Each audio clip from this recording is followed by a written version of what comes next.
Olá, mais um review, dessa vez um review maior. Um review não do material físico, específico, né? talvez, né? Vamos fazer um review sobre a CCXP 2018. Mais uma vez eu tive a oportunidade de estar lá. Que vocês assistiram, né? Nos nossos drops, alguns detalhes. As duras penas que a gente conseguiu fazer, né? E se não assistiram, vocês podem dar uma olhada lá depois. Mas esse ano eu tive a oportunidade de ir na primeira, eu fui na segunda, fui na terceira, é isso mesmo, a quarta eu não fui, a anterior, mas fui nessa edição agora de 2018. Você só faltou uma. Só não fui em uma. Da primeira vez que eu fui, naquela primeira edição da Comic Con, eles estavam lá no São Paulo Expo, na SP Expo, e só na parte antiga, como eles estavam falando, essa parte nova ainda estava sobre construção. Certo. E realmente limitado, tinha problemas de conexão lá dentro, você tinha várias coisas que estavam atrapalhando, né? No segundo ano a coisa já começou a se expandir, eles já começaram a usar a parte nova, apesar de que a parte nova, se eu não me engano, a parte nova liberou e a parte antiga entrou em reforma. O Tito até pode botar uma imagem que teve inclusive choveu pra caramba nesse ano. Se você achar a imagem, eu coloco. Inclusive, ela inundou uma parte lá de dentro, porque a infraestrutura não suportou o peso da água, então criou uma cachoeira lá, inclusive perto da parte das crianças. É uma coisa bem interessante. Crianças e lama numa Comic Con, uma coisa realmente... A infraestrutura está muito boa. Atualmente ela está muito boa. Você tem ainda alguns problemas que vão ocorrer por causa do tipo de evento. Muita gente reclama, é uma fila enorme para entrar. É uma fila enorme para eu conseguir falar com o autor que está lhe dando autógrafo. E quanto mais sucesso, maior será a fila. Maior será a fila. Ela hoje já é a maior, né, convenção do mundo. Você me deu um número que eu até achei estranho, mas você está dizendo, eu acredito. 62 mil 50 mil pessoas, a mais. 52 mil a mais do que a de San Diego, que é a original, né? A original, que também já não é nem a maior segunda mais. Né? San Diego tem um problema de infraestrutura, coisa que por enquanto a gente não está tendo aqui, porque é o São Paulo Expo ampliaram e ali tem um espaço ainda para ampliar alguma coisa. Não, se precisar, parte técnica eu não vou poder dizer, mas... E assim, pelo que eu soube, que a cidade de São Paulo arrecadou com o pessoal lá em trânsito, né? Hotel, infraestrutura, turismo, eu não acho que eles vão parar, não. Então, assim, a infraestrutura de fila, você não tem como quebrar isso. Muita gente diz, eu prefiro um tipo de evento mais local, né? Você tem alguma coisa no Rio Grande do Sul, você tem em Minas, né? Algumas coisas menores, mas assim, fica mais tranquilo. Mas, porque quando eu vou perto da minha cidade, num evento, eu falo com tal autor e não pego uma fila desse tamanho. Tá, tudo bem, a fila é chata, mas vamos botar uma coisa em perspectiva. Não é a quantidade de gente que tá dentro de uma Comic Con. Então ali você tem gente demais.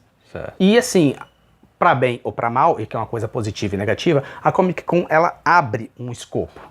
Você tem quadrinhos, você tem pessoal de cinema, você tem lançamentos, tem stands de Netflix, stand dos grandes... Então assim, você pega um público... Eu vi até no Omelete, o pessoal da Rede Globo tava fazendo propaganda de seriado da Globo. Tinha um stand enorme lá da Globoplay, com coisa, inclusive, tava conversando com...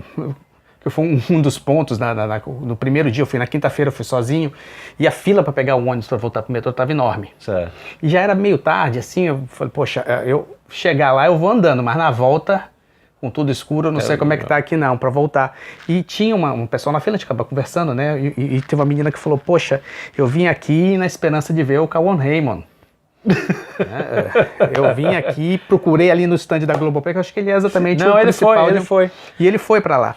E assim, eu não iria por causa do Cauã Raymond. E a Globoplay estava dando um negócio interessante, tinha umas bolinhas que você pegava, que sorteava. Era um banco de papelão que você abria e ele aguentava até 120 quilos. Pra pegar a fila. E aí você fechava, então assim, tinha muita gente lá esperando na fila do ônibus com aqueles banquinhos. Eu abria, sentava, ela, poxa, eu tava lá procurando o Cauã e não dei a mínima pra esse banquinho. Eu agora não tô nem aí pro Cauã e queria um banquinho desse. Então, assim, você tem essa coisa muito forte. Existe muitas filas e você pega um público diferenciado que enche aquilo ali.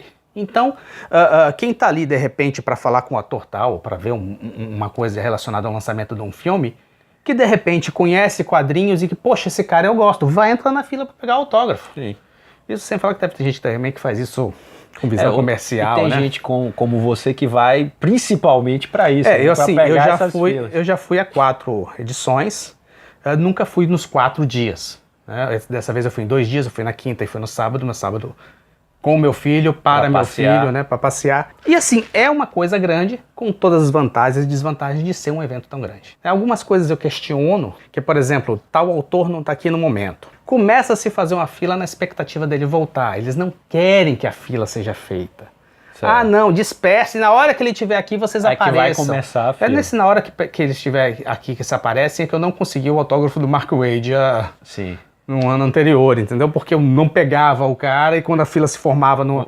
E assim, eles têm uma exigência disso, talvez seja de infraestrutura, de tudo isso, mas não funciona. Não adianta para você dizer ao pessoal assim, olha, não fique aqui agora na expectativa, porque não pode... Não adianta. Só se botar a PM dando borrachada em todo mundo. E assim, é meio... Tá, você pode dizer, aqui você não pode entrar porque você não tem direito de entrar, mas você não pode ficar aqui na fila. Ah, não é fila, eu tô só parado. Estamos conversando aqui. Então assim, é coisa...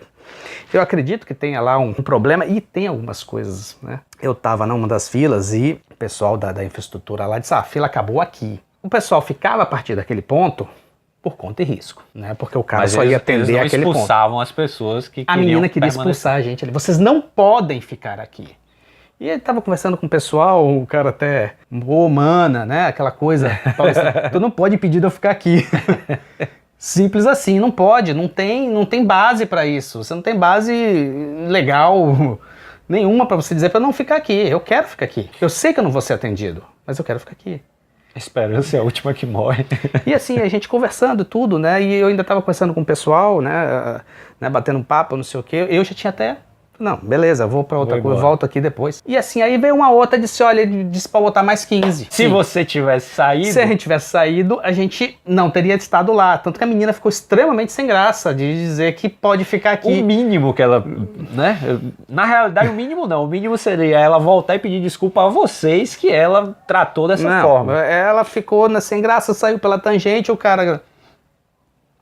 pra ela, né? Aquela coisa e ficou meio por isso mesmo. E esses 15 até o cara tava muito afim, aumentou um pouco lá.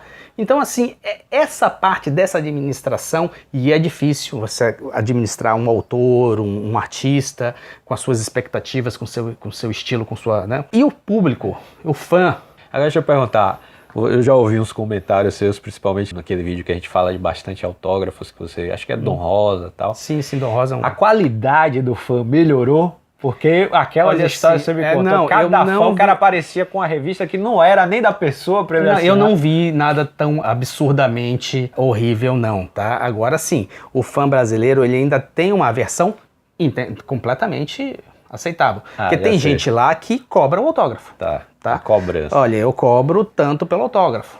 Inclusive, um dos grandes nomes do quadrinho pra mim, que é Neal Adams, ele disse, olha, eu já fui sondado, ele deu uma entrevista que deu a entender, ele realmente não falou isso, que ele tinha sido sondado a vir ao Brasil, provavelmente numa exposição dessa, mas eu cobro pelo meu autógrafo. Eu não sou mais um cara tão ativo, né? Já é uma fonte de renda que eu preciso. E assim, eu preciso, eu vivo disso. Eu cobro pelo autógrafo, eu sei que isso não é bem visto aqui no Brasil. Claro que tem algumas coisas que a gente tem que analisar. Primeiro, o preço dele vai ser em dólar. Quando você passa isso para real...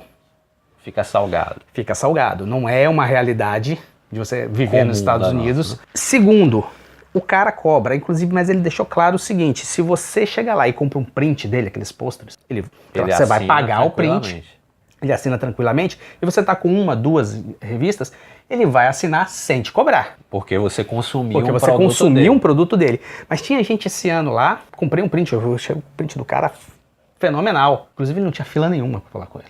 E ele assinou, paguei, ele assinou, eu tava com uma revista dele.